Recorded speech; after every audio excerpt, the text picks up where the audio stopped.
Ever see a stock under $10 and think, it's cheap, but should I really buy it?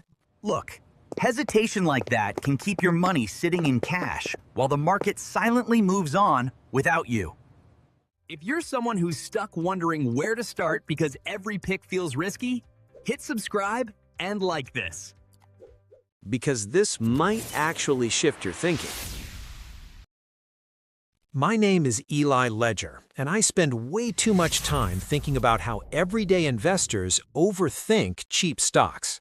Here are 3 real stocks under $10 worth a hard look. Snap at $7.60, IQI at $5.03, and IHS Holding at $3.50.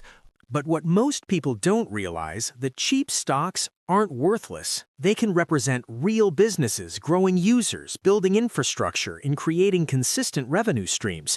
And your low cash balance shouldn't stop you from exploring them. So here's a simple action step.